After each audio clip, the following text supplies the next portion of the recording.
पन मीन्स श्लेष अलंकार। इसमें नोट करने के लिए दो बातें हैं। फर्स्ट है प्ले ऑन वर्ड्स, सेकंड है one word gives different meanings. Play on words means क्या हुआ, इसमें शब्दों के साथ खेला जाता है और शब्दों के साथ खेलने से ह्यूमरस इफ़ेक्ट प्रोड्यूस होता है और ह्यूमरस इफ़ेक्ट प्रोड्यूस होने से जो पन है वो फन बन जाता है और फन बनने से एक जोक बन जाता है। हम डायरेक्ट जोक नहीं बोलेंगे, हम उसको पन बना करके बोलेंगे,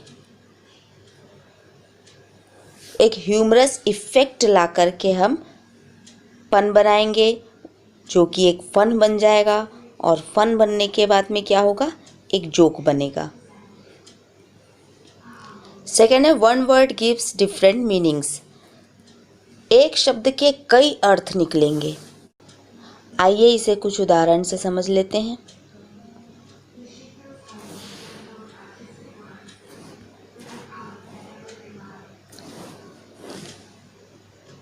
the happiness of life depends on liver. जीवन की खुशियाँ लीवर पर डिपेंड करती हैं। अब यहाँ पर लीवर का मतलब दो अर्थ निकल रहा है। Liver means internal body part भी होता है जिसे यकृत कहते हैं, और सेकंड है वन हु लिव्स। तो इंटरनल बॉडी पार्ट में क्या हो जाएगा, जिसका लीवर अच्छा रहेगा उसके जीवन की खुशी बरकरार रहेगी, वो जीवन में खुश रहेगा।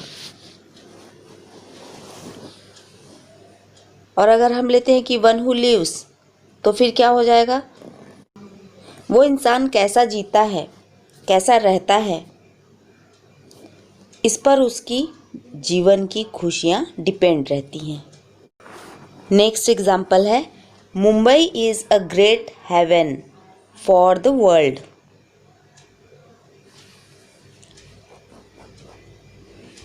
दुनिया के लिए एक बहुत महान हेवन है मुंबई।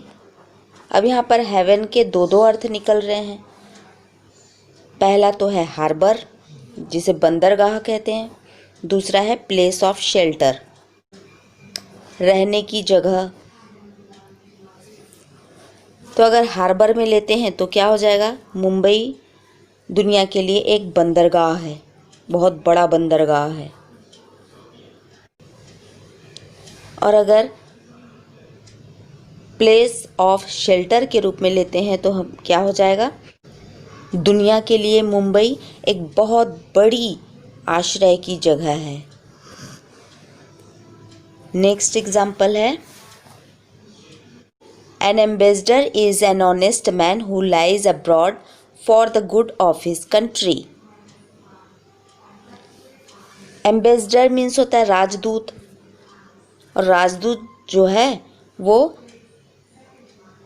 लाइज करता है अब्रॉड में, विदेश में, अपने देश के भलाई के लिए, अपने देश की अच्छाई के लिए। अब यहाँ पर लाइज के दो अर्थ निकल रहे हैं। Lies means to tell a lie, झूठ बोलना भी होता है, और सेकंड है टू स्टे और लीव्स, रहना भी होता है। तो अगर हम टेल अ लाई लेते हैं तो क्या हो जाएगा, जो एम्बेसडर है वो विदेश में रहता है और वहाँ झूठ बोलता है अपने देश के लिए, अपने देश की भलाई के लिए वो झूठ बोलता है। और अगर टू स्टे और लीव्स समझते हैं अगर हम, तो क्या हो जाएगा कि जो एम्बेसडर है वो क्या करता है, अपने देश की भलाई के लिए, अपने देश की अच्छाई के लिए वो विदेश में रहता है। अब अपने देश की भलाई के लिए वो विदेश में रहेगा तो कैसे होगा, ह्यूमरस इफेक्ट हुआ ना यहाँ पर।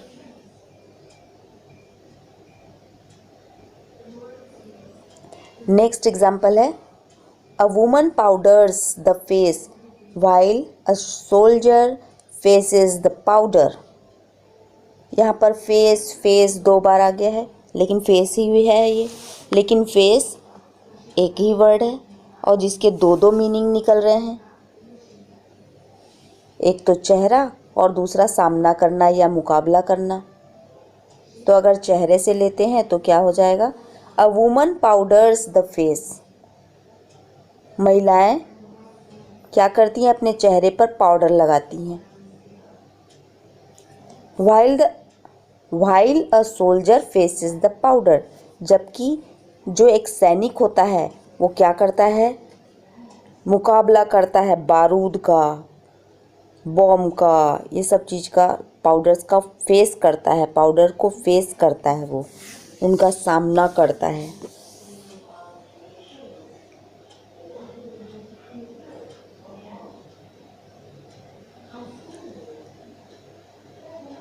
नेक्स्ट एग्जाम्पल है, this toy is too dear. ये खिलौना बहुत डियर है। अब यहाँ पर डियर की दो दो मीनिंग निकल रही है। एक डियर मीन्स महंगा होता है, दूसरा डियर मीन्स प्रिय होता है। तो अगर महंगा से लेते हैं तो ये खिलौना बहुत ही महंगा है बोलेंगे, और अगर प्रिय से लेते हैं तो ये खिलौना बहुत ही प्रिय है। एक ह्यूमरस इफेक्ट ला रहा है इसमें।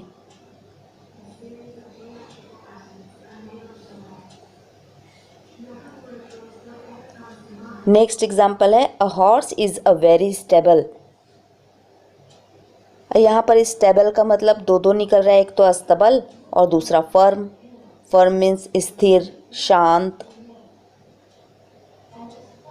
फर्स्ट से लेते हैं अगर अस्तबल से, तो घोड़ा कहाँ रहता है, अस्तबल में रहता है। और अगर फर्म से लेते हैं तो घोड़ा जो है बहुत ही शांत है, बहुत स्थिर है, ऐसा बोलेंगे। नेक्स्ट एग्जाम्पल है, time flies like an arrow, fruit flies like a banana. यहाँ पर फ्लाइज वर्ड आया है, दो दो बार आया है लेकिन एक ही वर्ड है फ्लाइज। तो फ्लाइज का दो दो अर्थ होता है, एक तो उड़ना भी होता है, दूसरा मक्खी भी होती है। तो सेंटेंस में लिखा है, time flies like an arrow.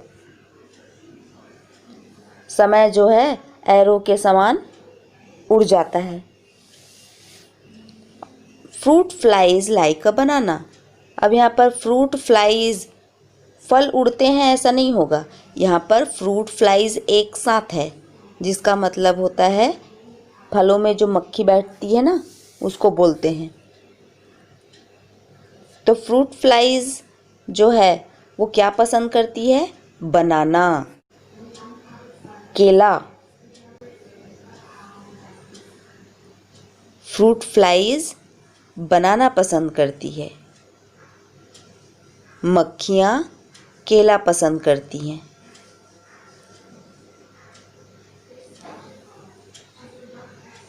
Next example है, an elephant's opinion carries a lot of weight. यहाँ पर एलिफेंट मीन्स हाथी भी होता है और इंटेलिजेंट पर्सन भी होता है, और वेट का भी दो दो अर्थ रहता है, एक तो भारी भी होता है और दूसरा इम्पॉर्टेंट भी होता है। तो अगर एलिफेंट को हम हाथी के रूप में लेते हैं और वेट को भारी के रूप में अगर देखते हैं तो क्या हो जाएगा इसका अर्थ, कि एलिफेंट्स की जो राय है वो बहुत ही भारी होती है।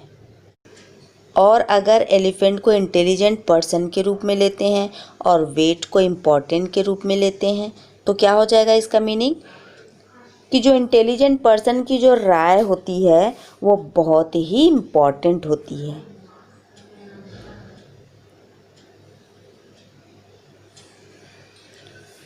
नेक्स्ट एग्जाम्पल है, he is a pessimist, his blood group is B negative. यहाँ पर जो निगेटिव वर्ड है इसके दो दो अर्थ निकलते हैं, एक तो ब्लड ग्रुप के लिए बोला जाता है निगेटिव, और दूसरा है जो निगेटिविटी रहती है, नकारात्मकता रहती है, उसको बोल रहे हैं।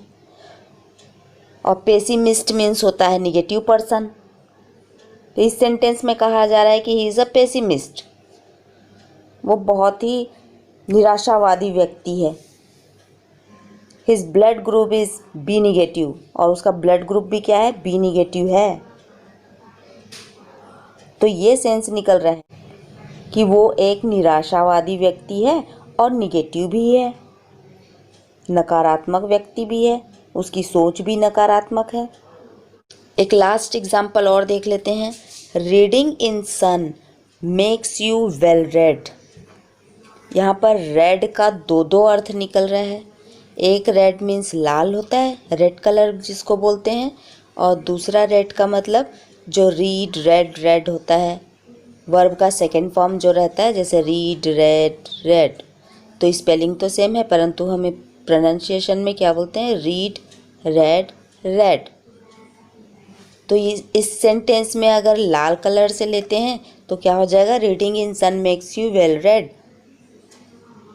धूप में बैठ के पढ़ते हैं जो, धूप में बैठ के पढ़ने से तुम बहुत लाल हो जाओगे। और अगर रेड वाला, ये पढ़ाई वाला लेते हैं तो क्या हो जाएगा, reading in sun makes you well red. अगर आप धूप में बैठ के पढ़ते हो तो आप बहुत अच्छे से पढ़े।